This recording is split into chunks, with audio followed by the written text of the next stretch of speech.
Hello, hello, beautiful friends, beautiful souls, illuminated beings. I'm your host, Remy Santoso, and this is Soul Intuition. I'm here with you today with another spontaneous episode. I am struck by spirit to really get into this today because it needs to be spoken about, whether you're spiritually inclined or not, whether you're awakened to the truth of how reality is formed or not. We need to broadcast this information right now, okay? The conversation needs to be raw and clear about what we're doing wrong as humans with how we're processing reality and worry and fear. So, if worrying and fear based thoughts actually worked, we would actually be living the most beautiful lives right now. But instead, a lot of people who worry and are in fear are exhausted. They're constantly anxious and bracing for impact. And somehow we're still surprised every single time when life keeps giving you more reasons to worry. So today I want to talk pretty plainly about how reality actually works, not motivationally, not spiritually dressed up in denial. I want to talk about state and perception and what you're actually magnetizing when you live in fear-based worry. Because worry, in some weird way, feels like you're being responsible. It feels like you're staying alert, like you're on top of things. But in practice, it's one of the fastest ways to lock yourself into a repetitive timeline, a repeating loop, a repeating pattern. So I'm trying to get you out of that pattern right now. So stay tuned with me because shifting out of it isn't about pretending that everything's okay. It's not pretending that you got to stay positive and pretend like nothing is happening that's wrong in the world. It's about moving into a more advanced way of relating to your reality. So that's what we're going to do here. So first, I want to define worry properly. Worry is not intuition. It's not foresight. It's not wisdom. Worry is your nervous system rehearsing a threat in advance. It's the mind saying to itself, if I think about everything that could go wrong, then maybe I'll be ready. Maybe I'll know and, plan out how I can prepare for those different pathways. But here is the main problem with people who strategize in that way. Your body isn't experiencing worry as just your imagination or you brainstorming pathways forward. It's experiencing the threat right now, okay? So every time you worry, your system shifts into a state of contraction. It's squeezing, it's tightening your body, it's making you small. It's reducing your openness to receive the divine, to receive your intuition, to receive the truth of what's going on. You're constantly scanning for confirmation as to what it is that you're worried about being a valid thing to worry about.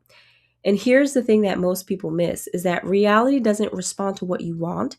It responds to the state that you're broadcasting. It's an energetic frequency. You are a beacon of light. That's what it means to be a beacon of light. Anything that you're thinking about and focus on right now is broadcasting constantly. So if you're worried and fear-based, you're broadcasting that I'm not safe. You're broadcasting that I'm bracing myself and I'm expecting a threat right now. So what does that do to reality? It delivers more situations that require you to brace yourself. Not because the universe is punishing you, but because your perception is tuned to that frequency. That is the beauty of this divine reality, is that it delivers to you what it is that you want. So you'll notice more problems. You'll interpret neutral events as a danger or a threat. You miss options that don't match fear, right? You're closing yourself off from being able to see what's truly in front of you, the miracle of what's in front of you. So that's not manifestation, woo-woo, bullshit. It's perception mechanics. So I want to be very clear about that. This is not some manifestation spiritual exercise. This is literally how you're quantifying reality through your experience. So here's the key. Okay, I want you to slow down with me. You don't experience reality directly. You experience reality through your state of being. Fear state narrows your perception really small, right? And trust, truth, and faith actually widens your perception. So when you're in fear, you see threats faster than opportunity. You feel behind, pressured, you feel defensive. You end up attracting people and situations that confirm that urgency to worry. But when you're regulated and you're present, you begin to see the nuances. You begin to see the soul meaning to things. You have access to choice and options. You can hold complexity without collapsing into um, the nonsense, the chaos, right? It's the same exact world, but different access. That's why a lot of people are saying right now in this reality, it's like the splitting of the worlds. It's totally based off of your perception of yourself, your reality, your circumstances, your world, your government, your authorities.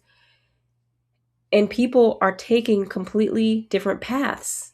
They say heaven is on earth and so is hell, right? You are manifesting your own hell just from the way you perceive it. You are manifesting your heaven just from how you're perceiving and processing it.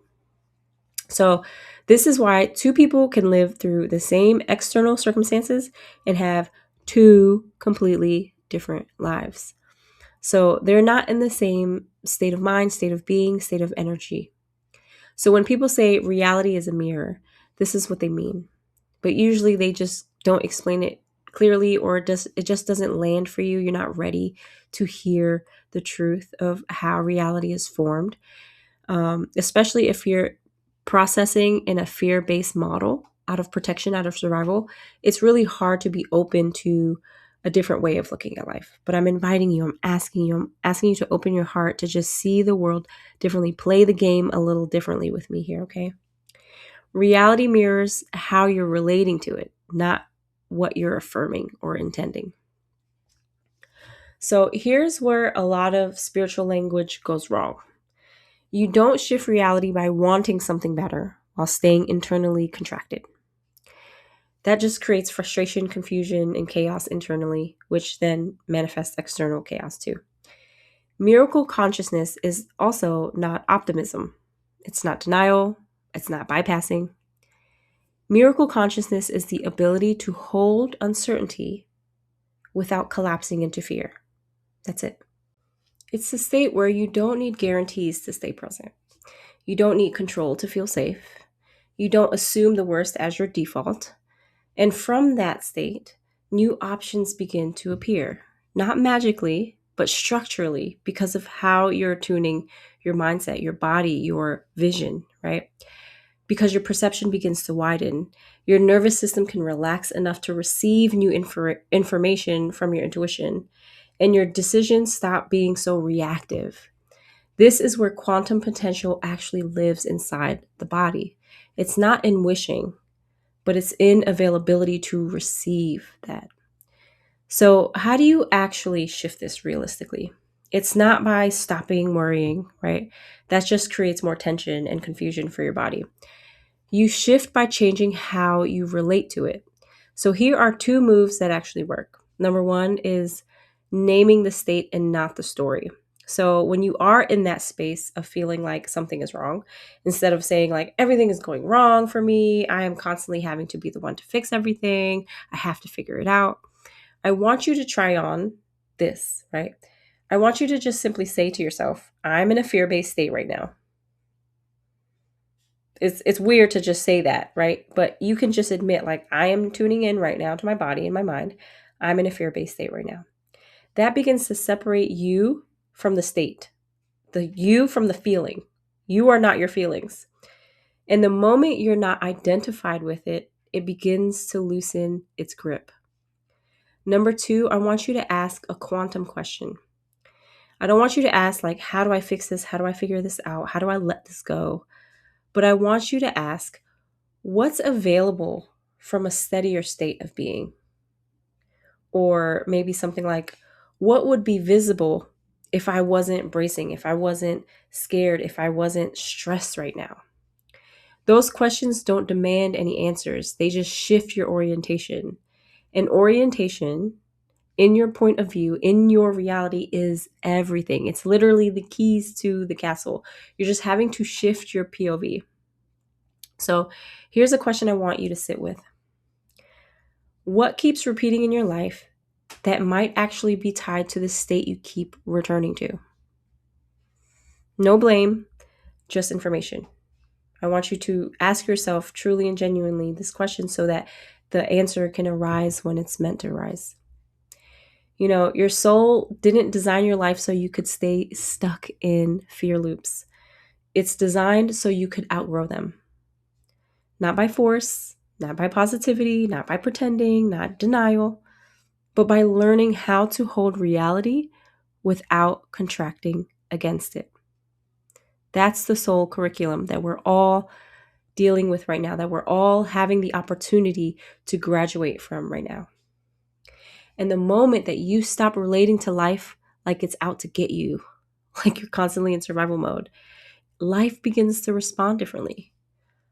Not because it changed, but because you did. Okay?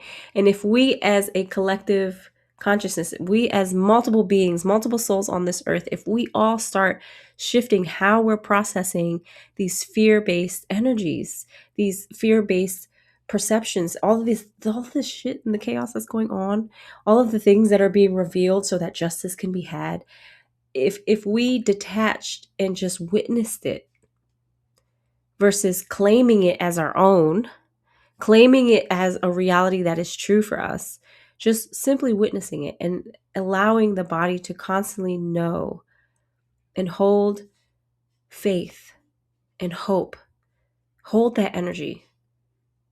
The world will be different. I promise you, the world is different. I'm inviting you to this side of reality where you can see what's on the other side of things. Because this year is going to constantly be very fiery. It'll be very changing and shifting, and it's going to be really hard for people who like to control how outcomes go. I'm inviting us all to open our hearts to being able to let go of processing worry and fear in the old ways, because it's not working. It really is just not working. So you have to do the soul work. You have to take authorship of your life and choose to process reality different, your perception differently, because I guarantee that you will begin to see the miracles that life has for you that are right in front of your eyes if you just open up your frequency to be available to it. Not to manifest it, but to be available to the miracles that are here, to be available to the abundance that is here for all of us right now. Okay? I love you so, so much. And may this message land to you in a deeper way so that you can see what is already waiting for you here. Because we have everything we need. I love you all so, so, so, so, so much. Until next time.